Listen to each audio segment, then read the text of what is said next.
Hello everyone, it's the Instant Match Reaction. I'm Paul Machin. I'm joined by Chris Pajak. We're in the studio. It was Brighton 1, Liverpool 1. As we were doing some of the post-match content, Jurgen Klopp took to BT Sport and got into a rather heated argument with Des Kelly live. Good TV. It was good TV, yeah. I mean, and the thing is, it's telling.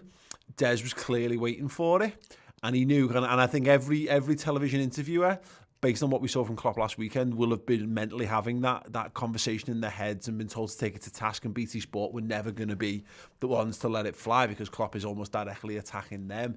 Well, they're the 12:30 game, aren't they? Exactly. And you know, we'll talk a little bit about that. We'll talk a bit about the game. There's obviously there's been some interesting reaction to the VAR stuff as well from some big names around the game. So we'll talk about that in a minute as well. But the thing that's hampered by this is you've got a professional interviewer who's got a ready-made, he's got his argument that's been ready-made for this, catching Jurgen Klopp, who's just walked off a football pitch, who's clearly a little bit cheesed off with the things that he's had to be subjected to, for whom English is his second language as well. I don't think helps him in this situation.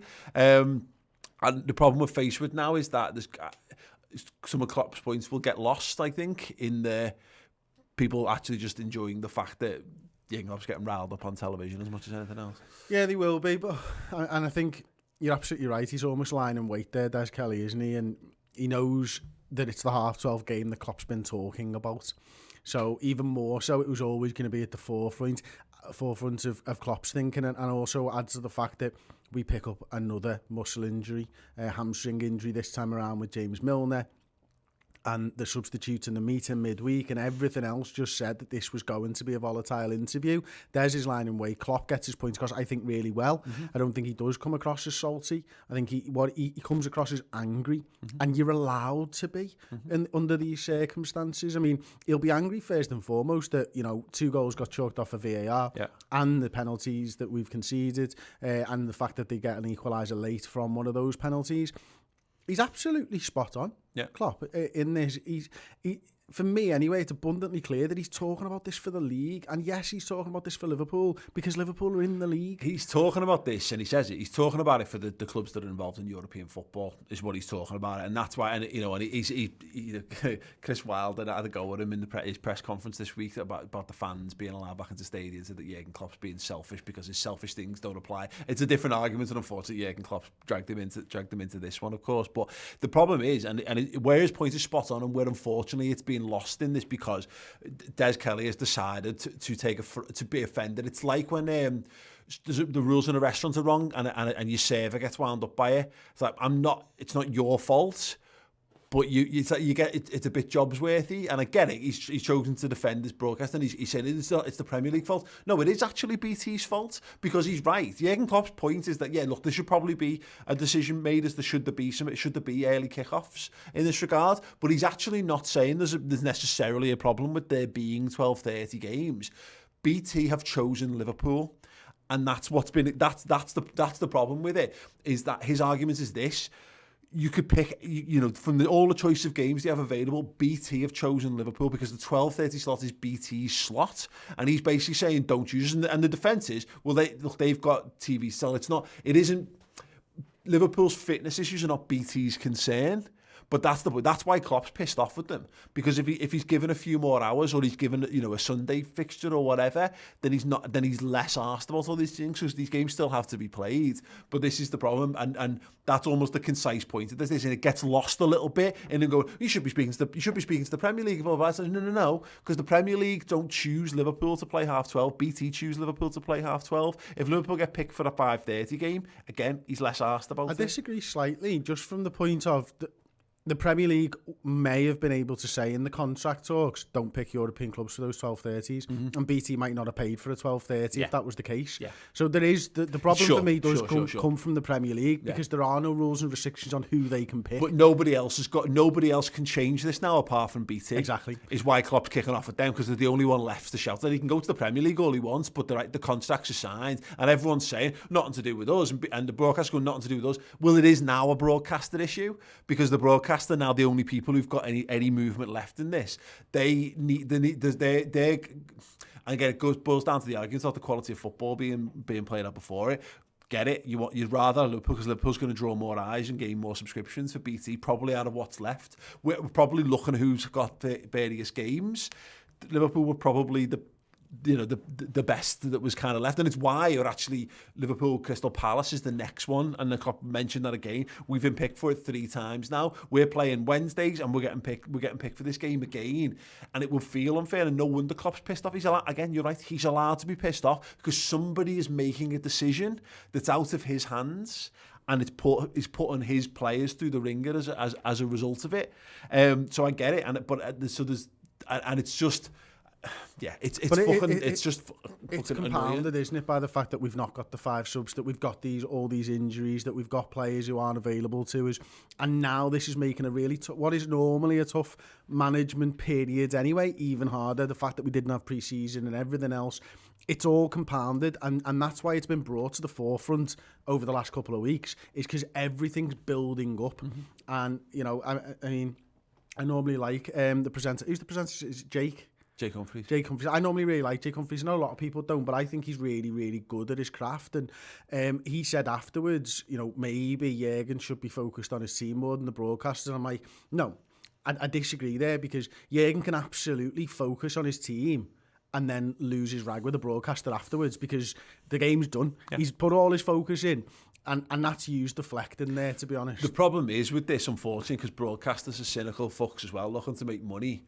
They'll be looking to put him on more of them. Because if you get that reaction, look at the ratings, I guarantee that'll be out there all over social media and all that, and all their fucking numbers will go through, because everyone wants, well, what was Klopp saying? Let's go to the BT Sport YouTube channel, let's go to the BT Sports account, and they'll see, again, you said it's good telly, and Klopp's giving them good telly, and that's maybe his mistake in that regard, and maybe that's why he actually needs to curb it. But he needs to be done to, elsewhere. He wears his heart on his sleeve, and he can't hold back in those situations. All the time. I've got no problem. It's like the footy thing, innit? In the ground, I've got no problem. If someone misses a chance, I've got no problem with someone going, because you can't control that. What you can control is how you react 30 seconds later, and how you react after the fact, when you've had a bit of time to compose yourself and stuff. I can't fault Klopp for in a live mic situation with emotions riding high on things.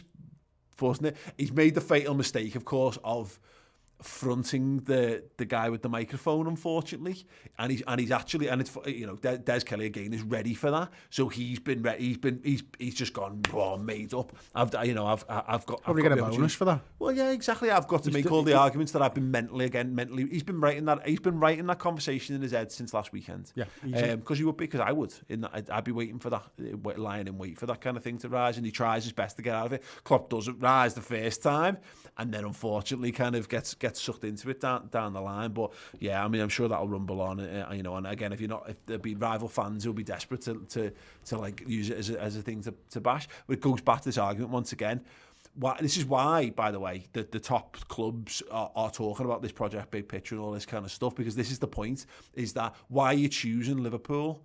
Well, Liverpool are the biggest, Liverpool are the biggest club. Well, hang on a second, you're putting our players into dangerous positions because Liverpool draws a bigger audience. Well, Liverpool actually Liverpool going to need a bigger squad, and they're going to need this thing, and they're going to need more money because of all the added pressures. Because not only are they having to go off and fight in Europe and do all these things, but they're then being asked, they're being picked for all these. As well. Exactly, they're being picked for the more challenging fixture situations as well off the back of it. So they're going to need the deeper squads and all these kind of things. But anyway, the other talking point around it is obviously the use of VAR, and I've been trying to find a good way to phrase this. I've been writing this game chapter for next year's, for the end of this season's book already, and I put a tweet out about it.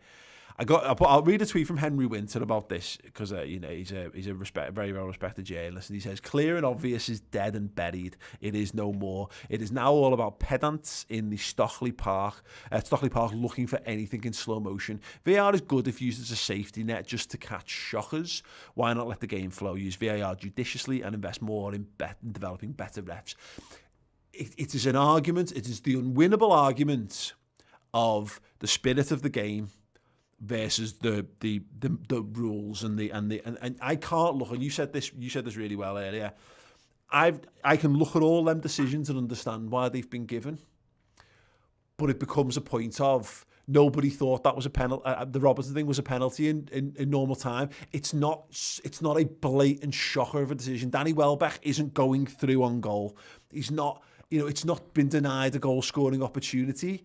It's a marginal thing that shouldn't really matter. Danny Welbeck, knowing it full well, has done the right thing. He's just gone and grabbed his leg, just so the referee, they all know that it's something that needs to be looked at.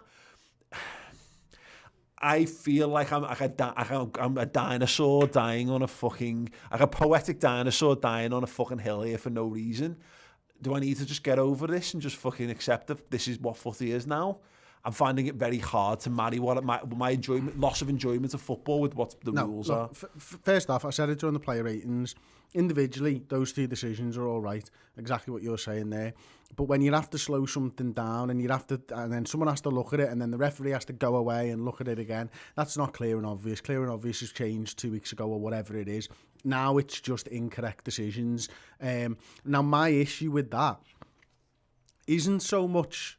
It's the inconsistencies of when correct decisions are then allowed and incorrect decisions are allowed. Because if you just want every decision right, then we're going to have to accept that the game's going to be dead stop-start. And you need to get every decision right across the board, all the way through the game, all the way through the pitch. But you don't. And what it feels like at the moment is you're just picking and choosing when. Because 3-4 weeks ago, there was a clear, more maybe now in the Everton game, there was a clear and obvious error that wasn't looked at. Why? Mm-hmm. And then again, if you want to be consistent, you've got to be consistent across the board. And if you want to be inconsistent, then be inconsistent everywhere. Yeah, that thing of, I don't know, again, but it boils down to it. VAR for me is a system put in place, but it's a contact sport. I know, to aid the enjoyment from sociopaths who don't understand that not football is fucking weird, and it doesn't. You can't fit everything that happens in football into boxes. Like it works. Like I get in things like that work in cricket, and it works in baseball, and it works in American football, and it works in various other sports, and and there's various elements of technology work. Like I am not asked in any way, shape or form that Firmino's not goal at the weekend is there's a centimetre in it, but goal line tech is binary. They've said the whole ball's got to cross the line, so I'm genuinely. But there's also something else there, Paul, that I don't think we consider often enough is we trust that. Mm-hmm. Why? Yeah. I don't know why, but we all do. Yeah. We just trust that that's right. Yeah. Well, hang on a minute, why? Yeah. Because no one's diving into it every which way, and they're telling us that the graphic that they've made is right. Yeah. So we're just trusting the graphic. Yeah. It's not actually a football. It's not a picture that we're looking at. Yeah. It's just a graphic that's made up on a computer. That could quite easily be wrong, but for some reason we all trust it. But VAR isn't like that. Yeah. VAR it still shows you the angle, and you see them draw lines, and you question whether the line's being drawn at the right point. You question whether the line's being drawn at the right place. And for me, it just takes the fun out of football. I don't know if we've still got the computer on here, but there's a tweet that Steele put out, and he said, am I being stupid or not? That line should not be from the defender's left hip or shoulder, not inside of his right foot. And again, these are the points about the offside stuff is being drawn from weird angles and whatever. And I get they're trying their best to make it as clear as possible. And I'm becoming more accepting of the fact that VAR is just really nitpicky in the offside stuff. But generally speaking, the ball's in the back of the net. It's stopped a few extra seconds, I think it does take the enjoyment out of it, because you can't celebrate goals anymore because you're just waiting for the inevitable. You've got to wait for the check, which again is not in the spirit of football for me. I think, again, it boils down to, and the problem again, you've entered into a conversation where what is the line of error? Because, to Henry Winter's point on all of this stuff, it's how we've had to create a conversation of defining clear and obvious. When does it come into effect? What's a shocker and what's not a shocker? None of these decisions, which again, as I say, when you zoom in and you slow down and you do all this thing, none of those decisions were incorrect. They didn't get any of the decisions wrong, probably. But at what point should it really be activated? At what point is it just nitpicking for the sake of fucking nitpicking? Did it need nitpicking? No. And again, I'm not asked about the goal line tech, but goal line tech stops Frank Lampard's goal against, I think it's Germany in the World Cup, where it's a fucking metre behind the line and it bounces back. It stops them, and I'm made up that those are stopped because it's just daft. But the problem is when bringing it in, it also enters into a world where you're having to draw lines at some point. You're either drawing them in millimetres or you're drawing them in feet. But when you draw them in feet, you're still drawing them in millimetres, because was 1 foot enough, or what is 1 foot and 1 centimetre? You know what I mean? You're always going to have millimetres in this, even if you draw the lines wide and all these things. And that's the problem, is that adding video assistant referee is fucking... It's sapping my enjoyment, because it's never going to make a mistake that's so bad and so consistently bad that we go, it's got to go. It's not like when you turn off, again, in like tennis or whatever, if it goes so wrong, you can turn it off and go, right, fuck it, it's fucked for today. We'll just sack it off and we'll just go by the umpire's eye on these or whatever. That's never going to happen with VAR. It's going to be like this. It's going to be like this. It's going to be shit forever. And the thing is, they're going to continue to make the wrong decisions around it, because we've changed it. We see just minute little changes all the time, and how they affect it and what that means for other things. And, you know, the arm, not the arm, these defenders that are getting basically penalised for having arms nowadays. Mm-hmm. It just doesn't seem right, does it? I mean, how are you supposed to defend without using your arms for balance, if nothing else? And all these handball decisions that seem to be going against teams, and it's just crap. And it's just like, just let the lads play the footy. No, exactly. And if the ball goes in the back of the net, let's have a goal. Yeah. Well, our good friend Paul Tonkins put a good tweet on. He said, basically, 4 massive decisions went against Liverpool today. 2 were legitimate, 2 were invented by someone in an ivory tower. No longer celebrate goals. Games being flattened and deadened by officious dickheads. Use VAR for obvious errors. 2 of them were not obvious. And that's the point, is that you can pick any moment in the game and pull it out, blow it up, slow it down, and judge every one of those decisions by that way. And that's the point about it. Exactly. It's because it'd be fucking ridiculous for them to do that.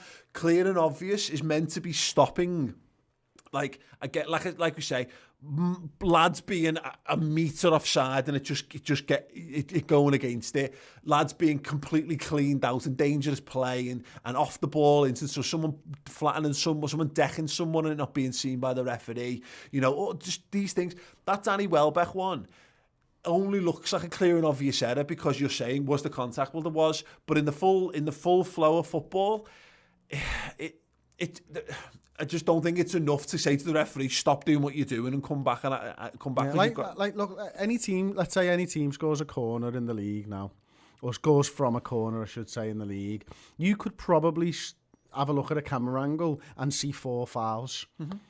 We're not doing that. No. But because we're only looking for offsides, and that's just a bit nuts as well, isn't it? It's just all crap, mate. It's shite, and the thing is, again, it's just one of those things. It feels like fucking. We're living in the fucking Brexit world, and VAR's another fucking offshoot of this shit. It's like we ask people's opinions on stuff, and then something come in, and it's like, oh God, this is fucking horrible. What have we done this? Well, can we undo this? Well, no, because really we decided this, and it's not so clear. And that's one point. It's not so clearly bad that it needs to go, and that's the fucking problem with it. For me, it is, because for you it is, and for me it is. But it's not. We're not seeing clear and obvious errors overturned. We're seeing errors that aren't even clear and obvious to computer systems overturned. Yeah. Like, if the linesman couldn't see that Salah was offside there, it's because it's not clear. If the lino couldn't see that Mane was offside there, it's because it's not clear. Mm-hmm. And if the referee, who was 5 yards, 10 yards away from the robber one, didn't see it, then it's not clear. Yeah, again, it boils down to the fucking lines. When you have to draw lines. When you have to draw lines, it's fucking nonsense. But let's say we go with a centimetre. Is a centimetre clear and obvious error on the offside on the assistant referees? No, it's not. Exactly, and that's the point. They're trying to make it goal line technology without the technology to make it goal line technology. It's again, maybe the lines need to go, and you just go and, okay, from that angle, I can look at it, and from my extra vantage point, because that's all it is, by the way. It's another non-inline vantage point. That's a good shout. Get rid of the lines, and if you can tell me whether it's offside or not, then tell me. Yeah. Make another call, but that's all you're making. And if it's not, and again, if it's close and it's a goal and the goal's gone in, either decide whether your preference is defenders or attackers. Here's the other thing that I would do, right? And I haven't thought this through, so bear with me on this. I would say ask the assistant refs to start flagging when they think it's offside. Yeah. And then all of a sudden you'll get an answer on whether it's on or off, or it's clear and obviously an error. Exactly. Because if they're not flagging, you're just getting to pick you're allowed to pick anything apart. Whereas if they flag, or if they don't flag, then I think you can make a decision there. It's the safety net thing, innit? It's there to make pricks of the assistants who do. Let's be honest, because we all do. We all hate referees, and we all hate assistant referees, and we all hate this because we've built that culture up of it. But they're doing an impossible job. Yeah. Like, have anyone watching ever tried to fucking officiate a game of football and run a line?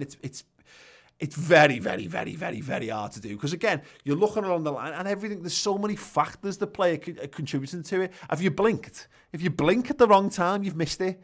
And you know what I mean? All those things. And those views, it's just it's another view of an incident that's not the right view.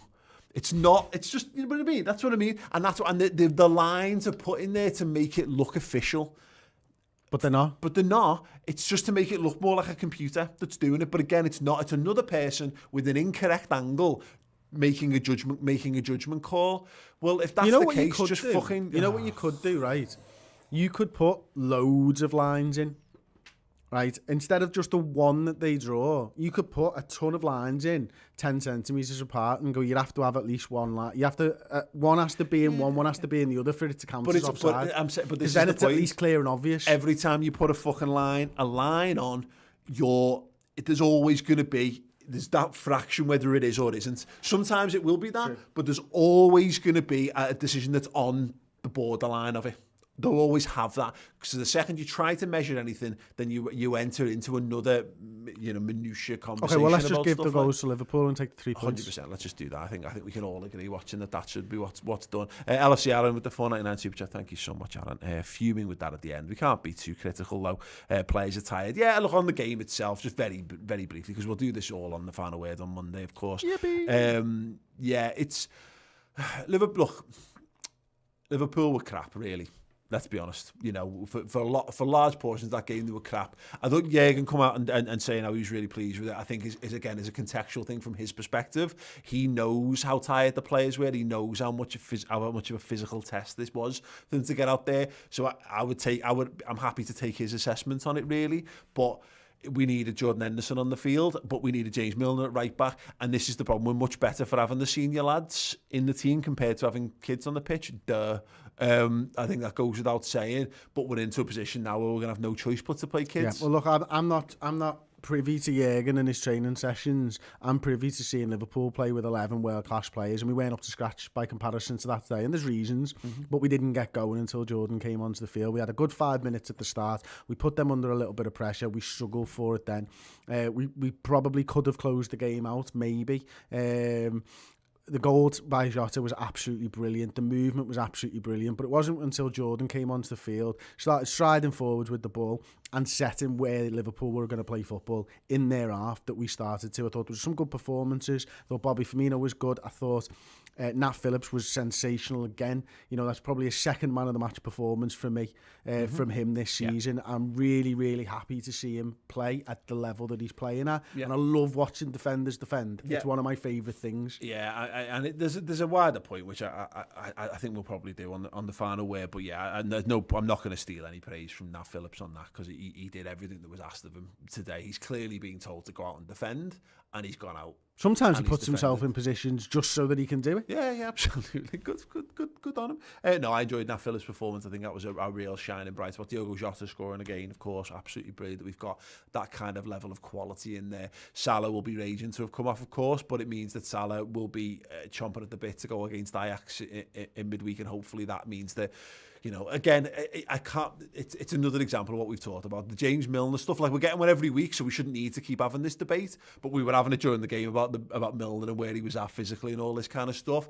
Is that if we keep pushing the lads, we're just going to keep getting injuries. So Salah can fume all he wants, but if Salah's able to play on Tuesday and then he's able to play at the weekend against Wolves, then he can fucking shut up and he can have a cob on all he wants. Because again, I said this on the video on my channel. Footballers are like kids with sweets. kids will eat sweets 3 meals a day, but sometimes the grown-ups have to come in and go, no, you're not allowed to eat sweets because it's bad for you. And that's what footballers are like with playing. They'll all play. James Milner would never have turned around today and go, I'm sorry, I'm feeling a bit tired here, I can't play. Not a fucking chance. But sometimes we need to do what we can to take these out. But unfortunately, we're fast getting to a situation where we're not going to have an option. And that's the point, is that this is coming, it's exactly as I was saying last week and the week before. It's just we're going to come to a point where we're going to have no choice. And there's going to be a bunch of fucking absolute no-mark lads who are nowhere near ready enough to play for Liverpool, out on the field for Liverpool. And I can't see anywhere where that actually doesn't happen, which is the most upsetting thing about the whole thing, really. But yes, there you go, shite. That's the instant match reaction. We're going to talk more about the game on Monday. I think there was too many emotive things, and it needed to be talked about the Klopp stuff and the VAR stuff, of course. But yeah, if you are a YouTube member at club captain or club legend level, and you get the final word on Monday 10:30, tune in.